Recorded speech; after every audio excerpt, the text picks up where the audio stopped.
Meski menuai pro dan kontra, rencana pemberian gelar pahlawan nasional kepada Presiden kedua RI Soeharto terus bergulir. Kementerian Sosial memastikan asesmen atas usulan ini juga tengah berlangsung. Namun, keputusan akhir pemberian gelar nantinya tetap berada di tangan istana. Bagaimana kelanjutannya? Kepastian untuk tetap melanjutkan proses asesmen pemberian gelar pahlawan nasional kepada Presiden kedua RI Soeharto disampaikan oleh Wakil Menteri Sosial Agus Jowo Priyono di Jakarta, Sabtu 24 Mei 2025. Agus mengungkapkan di tahun ini Kemensos menerima usulan 20 nama tokoh untuk diberi gelar pahlawan nasional. Dari nama-nama itu terdapat 2 sosok kepala negara yang dilayangkan, yakni Presiden kedua Soeharto dan Presiden keempat Abdurrahman Wahid. Usulan ini tengah dikaji kelayakannya melalui tim peneliti dan pengkaji gelar tingkat pusat atau TP2GP. Hasil sidang itu yang selanjutnya akan disampaikan kepada Dewan Gelar di Istana Negara.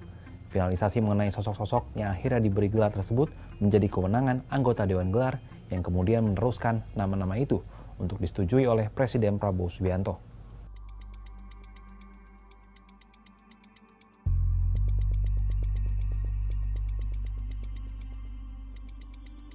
Sebelumnya pada Rabu 23 April 2025, Menteri Sosial Saifullah Yusuf membenarkan adanya pro kontra dalam pemberian gelar pahlawan nasional kepada Soeharto.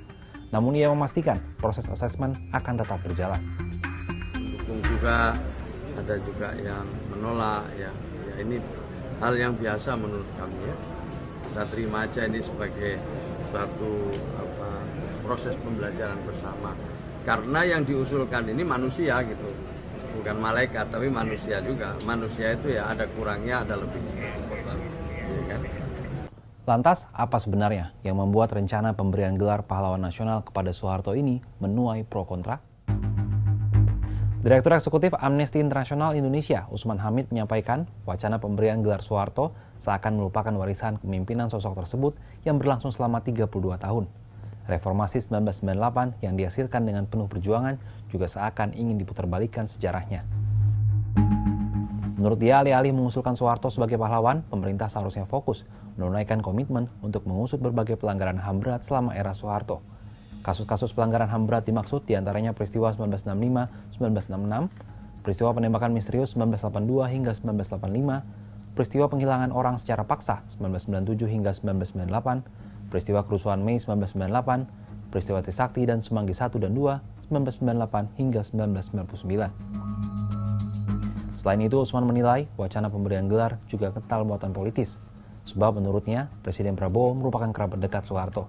Kedekatan semacam itu yang kemudian membuat keputusan pemerintah syarat konflik kepentingan dan seharusnya dihindari dalam menentukan keputusan politik negara.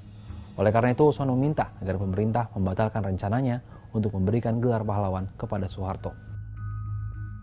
Meski menuai pro kontra, proses pemberian gelar pahlawan nasional kepada Soeharto terus berjalan.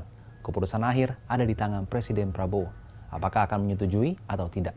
Kalau menurut sahabat Kompas, apa tanggapannya terkait rencana pemberian gelar pahlawan nasional kepada Soeharto?